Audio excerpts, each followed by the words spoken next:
Hey everyone, welcome back for another deep dive. And today we're heading over to the Louvre. Ooh, the But Louvre. get this, we're not talking about the Mona Lisa. Okay. We're going beyond the usual suspects to something you might not even think of as art. All right, I'm intrigued. We're diving into the Louvre Pyramid, that massive glass structure right in the heart of the palace. Interesting choice. Right. It's pretty wild when you think about it.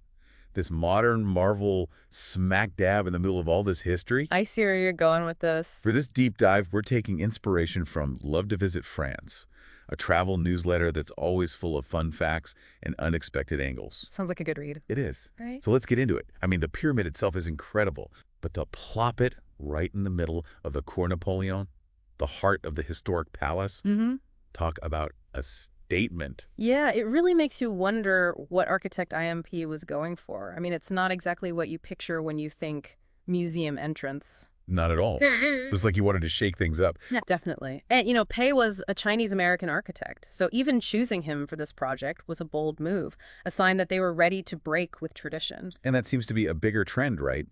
Using these striking modern designs in these historical settings. Absolutely. It's happening all over the museum world. It's almost like they're trying to create this visual dialogue between the old and the new. I like that. A visual dialogue. So it's more than just looks. It's about making these different eras talk to each other. Yeah. Right in the heart of the Louvre. Exactly. And what's so fascinating is that the pyramid has almost become the symbol of the Louvre, almost overshadowing the palace itself in some ways. Wow. So Pei actually created a new landmark, something that pulls people in while still acknowledging the history of the place. Precisely. That's often the goal with these kinds of architectural additions, finding that balance. The newsletter even suggests hopping on one of those hop-on, hop-off bus tours to see the pyramid and other sites. Makes sense. But even if you're not on a bus, just imagine standing in that courtyard, the glass pyramid towering above you, sunlight streaming through. It's quite something. I bet. It must be incredible to experience that firsthand. Definitely. It really gives you a sense of the scale and impact of Paley's vision. It makes you appreciate how one single design element can completely change the way we experience a space, even a space as grand as the Louvre. Absolutely. It's a powerful reminder that sometimes the most unexpected additions can become the most iconic. Well said. I'm ready to jump on a plane to Paris right now. Me too. The Louvre Pyramid is definitely worth a visit. I think we can all agree on that. It's much more than just an entrance. It's a work of art in itself. Couldn't have said it better myself. It really makes you think about how one design can totally change how we see a place, even a place as famous as the Louvre. Totally. And you know what's interesting? The newsletter mentions that not everyone loved it at first. Really? Yeah, when it was first built, there was a ton of controversy. I can only imagine. I mean, to have this modern geometric structure next to this grand old palace, it must have been a shock to some people. Oh, it was. Some critics even called it sacrilege.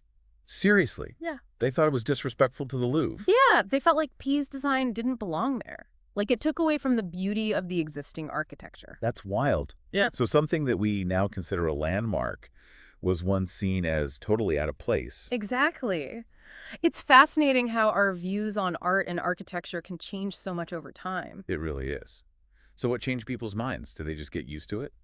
I think it's a few things happening at once. Partly it's just getting familiar with it. Over time, people got used to the pyramid and started to see its beauty. But it's also deeper than that. What do you... As people experienced the pyramid, they started to understand what P was doing with that dialogue between old and new.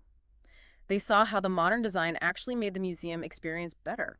You mean how you walk through this futuristic pyramid and then you're suddenly in this world of ancient art and history? Exactly. Yeah. It's that contrast that makes it so memorable. And it made people rethink what a museum could be, how it could evolve and still stay true to its purpose. I never thought about it that way.